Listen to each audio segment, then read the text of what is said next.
The 6th Parliament will welcome some new faces when 14 political parties head to the National Assembly next week. 3 of the 14 parties will make their debut when the Parliament sits for the first time. Now, some political parties that previously filled the benches have dropped out, having not gained enough votes. Analysts have been saying that the so-called smaller parties have done badly in last week's general elections. However, if you take a closer look at the performances of the political parties with a religious crux, such as the ACDP, the ATM and AL JAMA-AH, seems to, indicate that these parties have fared much better than their counterparts. To give you an idea of what I'm talking about, let's take a look at this graphic. Let's pop it up on your screen. Let's get a full screen of it. And it would say that out of the 400 seats in the National Assembly, the African Christian Democratic Party will take up 4 seats. That's one more MP from last week's general elections. Then if you look at the ACDP,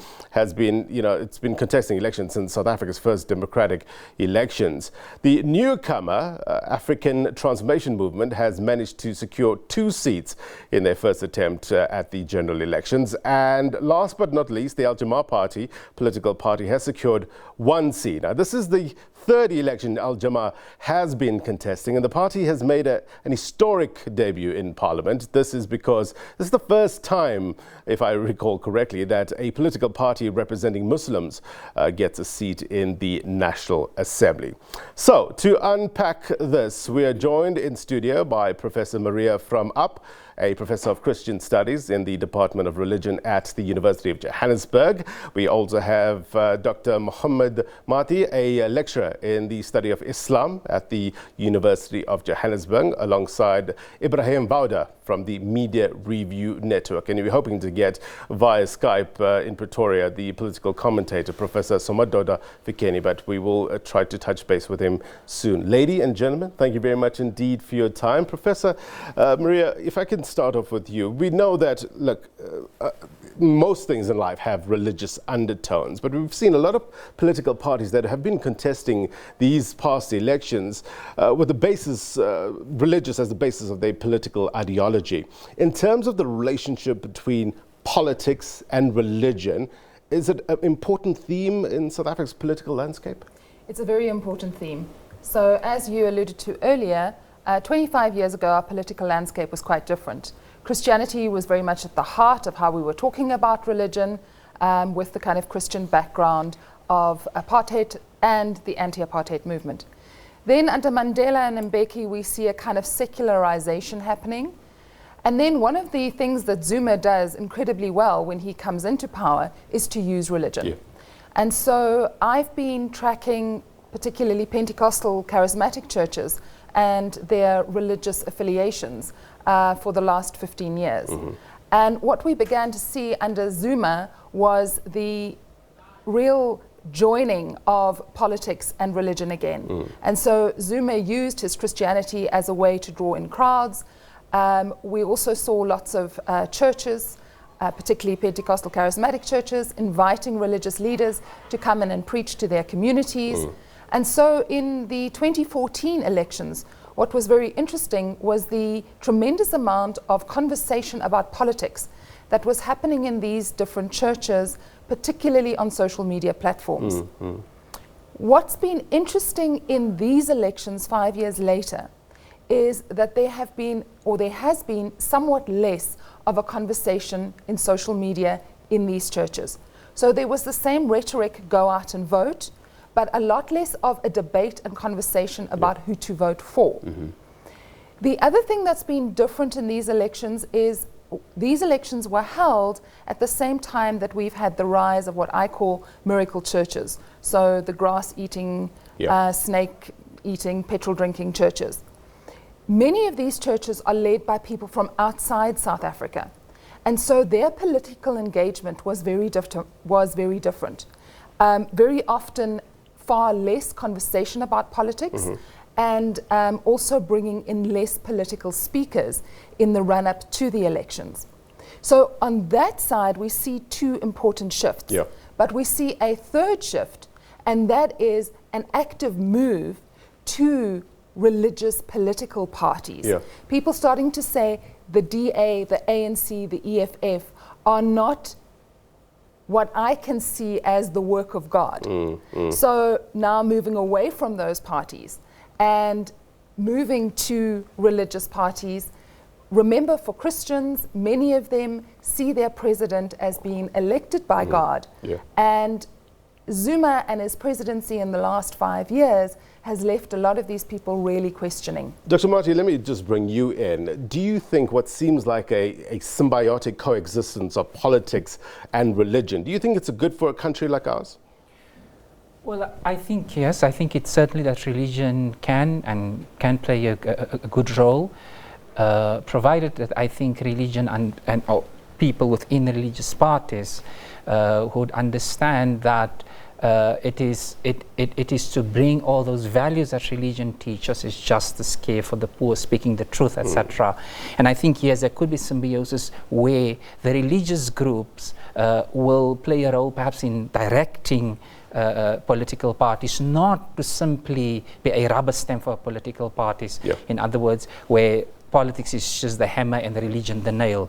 But at the same time, to really bring to fore the issues that are so important to people living the ground, the everyday lives that people live and the things that they need. And I think their religion certainly can be a moral voice and can guide and can have this good relationship with politics, if you want, but at the same time be a clear, honest voice, and not simply for power, but to guide. Ibrahim, if we look at the campaign trail over the past couple of months, we've seen robust and intense campaigning from the various political parties. But what have you noticed in terms of religion being used as an instrument? How effective has it been used? I don't think that religion has been very effectively used. Simply because, as Dr. Mehdi there says, the various political parties did not project the value system that we find in all religious organizations. And here I'm talking about justice, I'm talking about accountability, talking about respect for other religions. The political parties did not project this image of what a political party should be all about. Now, the difference between them and Islam, we need to look at Islam as a unit. So we do not compartmentalize the political system from the economic system, from our social responsibilities. Islam must be seen as a unit, and at the center of this unit is, as the professor pointed out, must be God. And therefore, if our manifesto suggests that God Almighty is at the center of whatever we do on this earth, then we will have no alternative but to make sure that every one of our subjects in this country are treated equally, where they are treated with respect, and at the end of the day, we are all accountable. And this is where our political parties did not project this sense of accountability. And if you look at the Islamic political system, our accountability is purely to God Almighty and not to other human beings. Well, Professor, on that note, I mean, South Africa has a huge Christian population. So why are parties like the ACDP not getting more votes? I think there are a variety of different issues going on.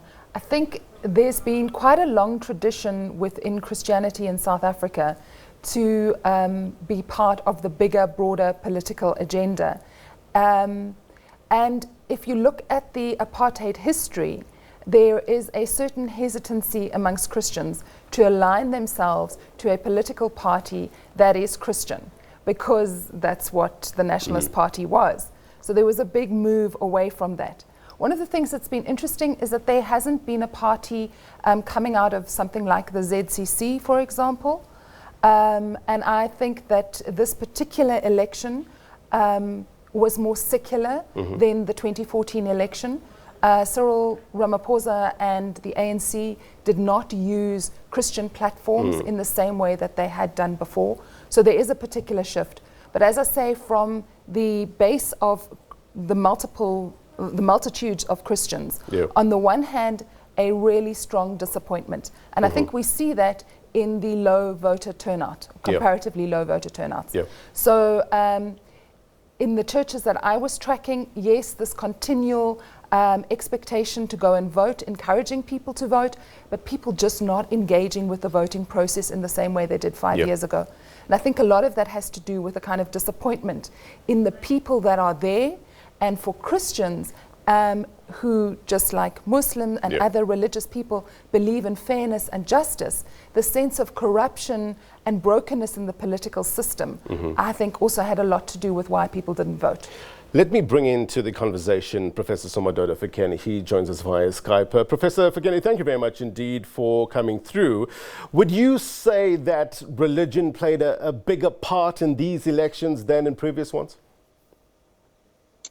Not really, not for the lack of trying, because you had some parties such as the ATM specifically saying that their constituency is going to be a number of religious organizations that have come together. And the party organizers even computed and said, this church has so many millions and that church therefore. And we try to caution them that political leaders since 1994 have been going to ZCC with its 7 million or so members during their Good Friday to pass the message. That has never translated into the actual votes. The congregants do make a clear separation between the places of worship and the political affiliation. And that is where I then made a comment that the single sector or single issue organizations or parties tended to fail because people see their challenges on a wide range of spectrum. You know, some political parties will admit that they are socially conservative, but on the other hand, they say that they're based on inclusion. Do you think this is confusing to the voter? It can be confusing. Imagine if you are ACDP and you go to an area with Muslims, with Hindus, with other people, Shintoist and so forth, traditional religion people. To them, they see the very, face value proposition that you are a Christian entity, therefore the values ought to be Christian, the orientation ought to be Christian. In fact, you can't escape that. So it tends to turn off some people, and some people who may be of a different denomination that doesn't agree with the key leaders of that party also tend to be turned off. And even the ones from that particular church tend to separate their political affiliation and worship. Professor, from up, religion is a system of beliefs, and sometimes these beliefs can butt heads with aspects of, say, for instance, the Constitution. Yeah, we're talking about LGBTI issues, we're talking about abortion, and this creates a major issue, isn't it? It creates a major issue, and it is one of the reasons that, just as the other professor was saying, people disconnect from the secular political, because we have quite a strong secular political system in South Africa. And for many Christians, issues of homosexuality, for example, are seen by them as being, homosexuality is wrong according to the Bible, their particular reading of the Bible. And so we see the separating of a Christian faith and what you believe, and then a more secular engagement with politics. Dr. Mathi, with all that's happening in South Africa, the various commissions of inquiry currently happening and what's coming out of that, do you think people are so disillusioned with regards to alleged corruption that they are now turning to parties that have a religious foundation, whereby they see the leaders of these parties as, holding themselves to a higher moral standard? Perhaps before I come to the question, just maybe to revert to the second question you asked Professor Maria from ART. I think even with Muslims voting, say, for Muslim political parties, I think it goes back to the Muslim political activity starting, of course, going back to the 1600s and especially after the 1960s. I think for many Muslims would have voted for the liberation movements because they saw that, of course, not all, but many. And therefore, when a Muslim religious party, there were, I think, two Muslim political parties, one on the provincial level, and most Muslims didn't vote because I think Muslims as black people mostly identified with the liberation movement tradition. And I think also generally it doesn't mean, I think as Professor Samadoda said, that because people are religious they necessarily vote for a religious party, because there are many issues, there are a plethora of issues that sometimes these religious groups may say vote for that party, but people think on the ground what affects them. And so they may not find that and therefore not vote for that party. And often people also don't want to be cheated by a religious party, in a sense that if the religious party does not deliver on its promises, so it's better to be robbed by a so-called secular party than by a party that speaks about God. I think this is a world phenomenon. Now to your questions, do Muslims, I'm not sure, I mean first I don't have statistics to say, but I don't think even if people are disillusioned, the fact is, even if we look at statistics now, most Muslims still did not vote for the Al Jama-Ah. I think so, you know, statistics, or for the Christian parties. So people are disillusioned as to whether the answer is by voting for religious parties.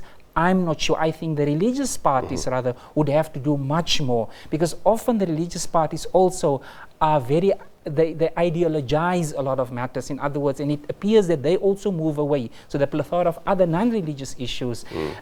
So I think they will need to do much more to convince the voters that, listen, we are addressing these issues to ensure that, you know, that we really address corruption, but that we also look at issues on the ground, maintenance issue, poverty, education, health, etc. So I'm not sure, at least I don't have the answer to say that whether people are now moving towards religious parties simply because of the corruption and other things that have not been functioning well in our country. Well, let's look at a practical example with regards to Al Jama. What do you think changed this time around? Why they've been around, they've contested before, but what was the difference this time? I think they worked harder. I think maybe, again, I'm not a political analyst, so I can't tell you that. I do think certainly, yes, there is to say that maybe there is something for us in there. Maybe Al Jama-Ah's message was clearer this time. And I think something has to be said that when a movement is consistent, I do think they do that consistently. I think they have a clear message, and I think they're working harder. So yes, as with all political groups, there have been shifts. I think there's been a shift to Al Jama-Ah. Exactly why? I think that's for political analysts to say. Ibrahim, if I can bring you in, with regards to the religious jargon that you've heard over the past couple of months on the campaign trail and how it was covered by the media, do you think there was a bit of a bias in terms of covering parties with a religious base? Personally, I don't think there was bias. I think the media covered all political parties equally, and depending on the size of the political party that we're talking about. But coming back to why do we think that people opted for some of these religious parties? My opinion here is that, first of all, as far as Al Jama-Ah is concerned, I don't think they only attracted Muslim voters. I think they attracted voters across the board. Having said that, in a religious or a faith-based political party, there is no room for corruption.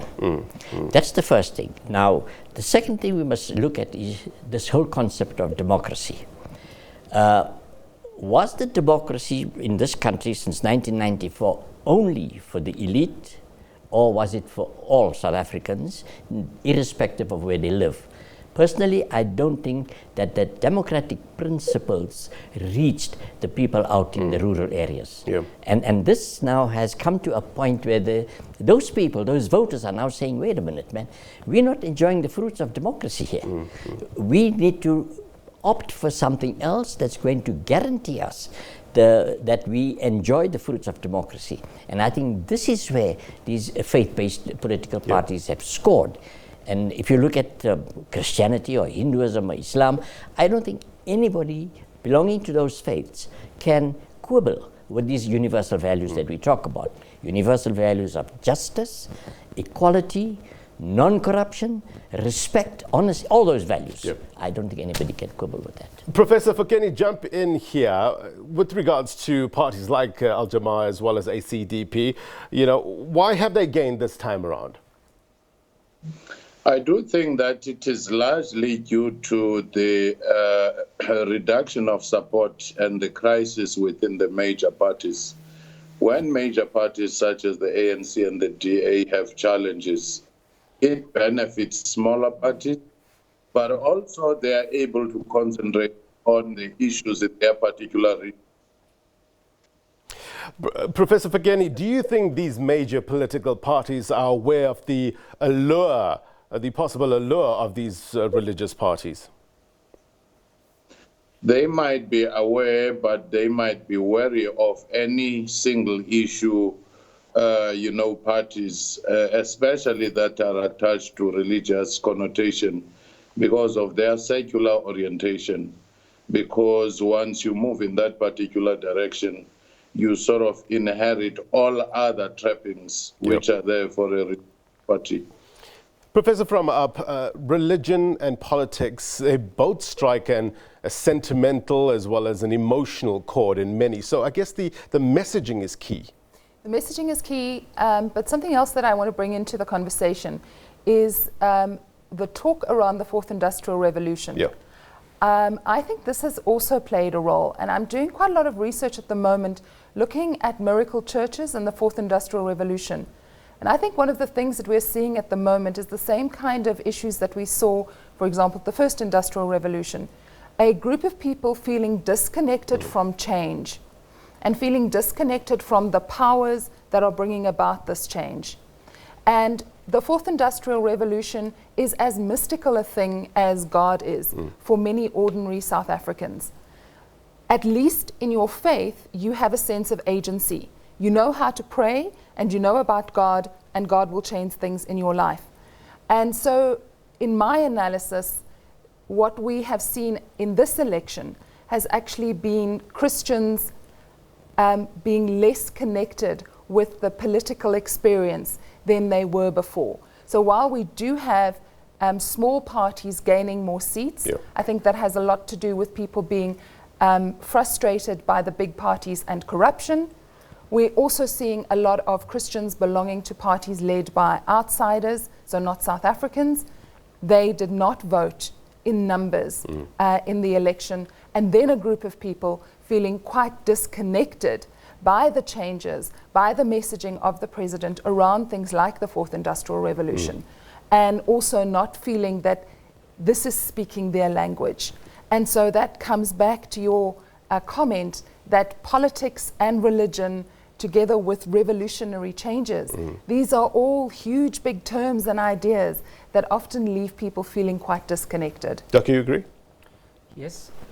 What I think what must happen is precisely for parties to be in touch more with what people need on the ground, and that would be for the traditional, I mean the large, the big parties, and also for religious parties, so that the issues that are out there that are discussed, or the proposed solutions must resonate with people. But I think what is happening on the ground, sometimes often politicians and even the religious leaders may sometimes underestimate as to the awareness of people, what people know, how people understand their religion or to want to, and even the religious leaders for that matter, may misunderstand, because often the religious leaders, I'm not talking about religious parties, may just tell people to do a certain thing. But I think there is growth compared to where we ought to be.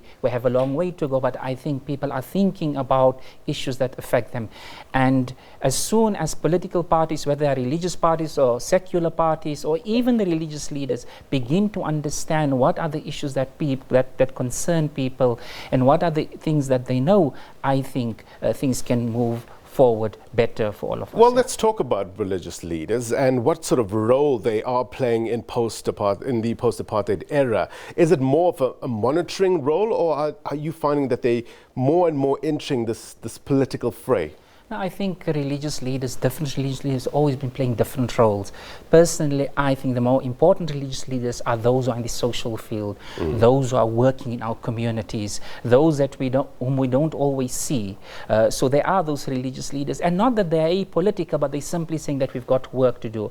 I think we can learn a lot from them. Then there are religious leaders that are there in the forefront, if you want, on the stage, that often have relationships with political parties. I'm often concerned sometimes about some of these leaders, sometimes how they endorse especially the leaders of the big parties. So, for example, you may have a big religious event. Perhaps it is slowed down, as Professor Maria Fram indicated earlier. But often, and they have a particular relationship with these leaders. So sometimes I'm often concerned about them. But I think religious leaders have always been active in the communities, in the rural areas. They do so much that we don't see, you know, and they're often working together with other actors, with NGOs, with social welfare organizations, and they just work. And I think that's important. I don't think the state is the most important thing in life. I think society is more important than the state. And I think that is what we need to strengthen. You know, not so much the concern of political parties, but with what we're doing, and then to force the state, because that's the state's duty. The state is not doing any person a favor by delivering on health, on education. That is the state's duty. And I think here is where particularly those religious leaders who are just every day busy, be the women, I'm talking women religious leaders, men, you know, who are on the field and, you know, working very, very much.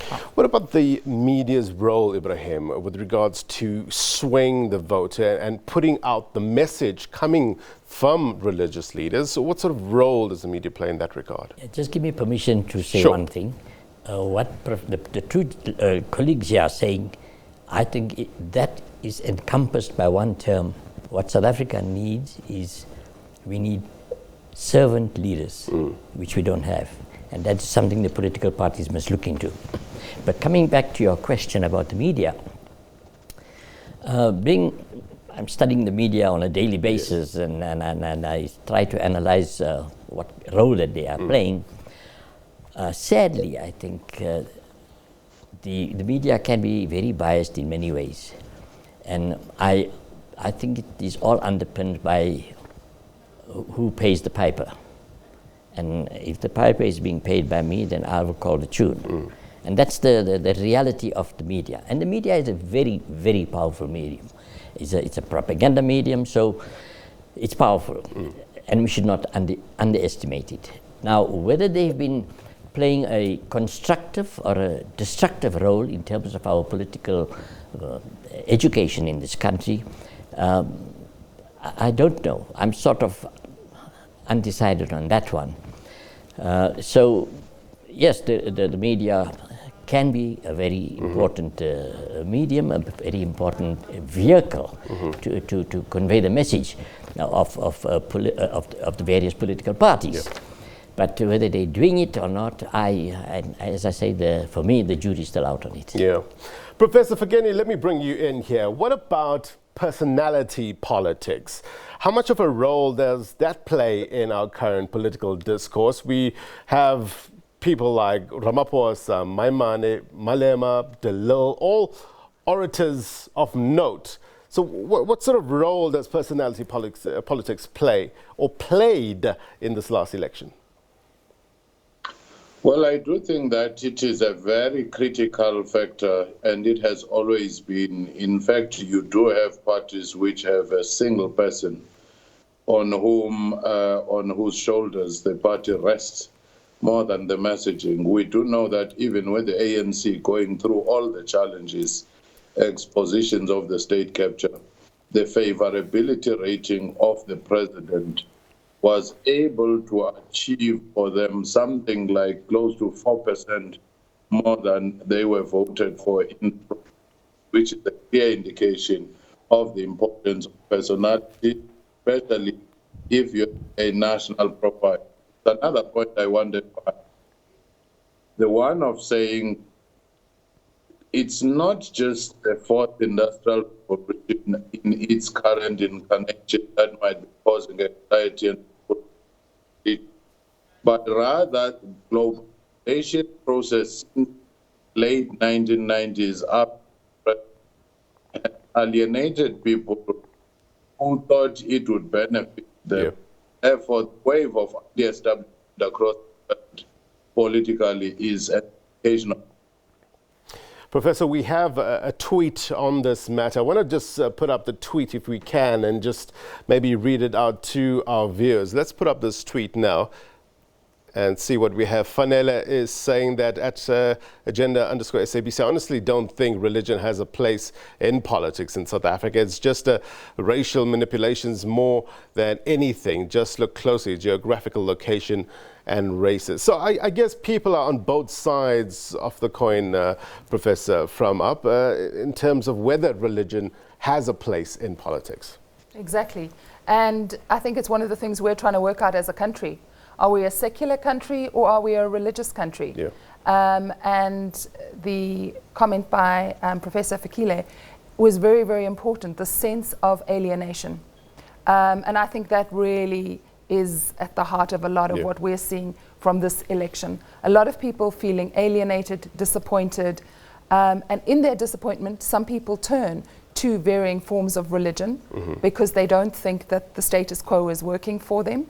And I think if things don't improve, probably in the next election we will see religious parties gaining more ground. You agree, Dr. Mali?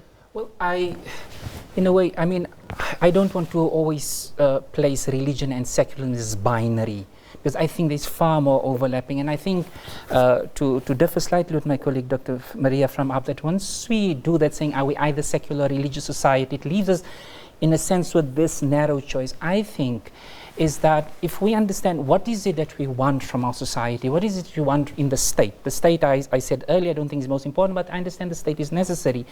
But what role do we want for our, what future do we want for our communities, for our country, for our societies? And I think that we can, instead of just because then somebody says, well, I want a religious state, and somebody says, I want a secular state, and then we get caught up into all this, religion becomes dangerous, or the state. And yes, while you can have the pendulum swinging maybe to religious groups, but I think rather is that there should be a very honest, frank conversation where politicians or those in the so-called secular political parties can also just begin listening and understand, and as well as religious people and those at least who think that religion should play a more important role in South Africa, or more active role in South Africa. And I think once we begin having that conversation, then I think we can see what are the human values. Then we can look at our text, because I think sometimes within the religious traditions there are things that ought to be challenged. There are, because sometimes there are exclusive things within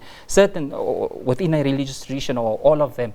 So I think it's rather for us to begin having that conversation, that very uncomfortable, but a frank, but I think a conversation that will take us forward, you see. And I also do think that secularism ought to begin having a critique of itself. Yep. There's often this understanding almost that religion is often associated with the irrational. I just think that the tweet that we saw now, I mean, doesn't use the word the non-rational, irrational, but it seems to be going in that way. Then the religion can at best serve, if you want, the political situation. But I think if we look at secularism with its own, if you want, quote-unquote, illegitimate children, its own challenges, and if there can be a process of learning from one another, I think at least that is the way we can or should go. Ibrahim, frank, robust discussion is what's needed. Absolutely. Absolutely, and I think there's a lot of commonality between what we term secularism and others will term religious. But there is common ground, and as Shahid said there, get together, robust discussion, and it must be an ongoing discussion. And hopefully come the next elections in 2024, then the South African electorate will have a much better understanding of what is secularism and what can religion offer the secularism. Look, it's a complex discussion and we need much, much more time than the allotted time that we have. But thank you very much, lady and gentlemen, for helping us break down this complex issue and enlightening our viewers as well. Thank you very much indeed.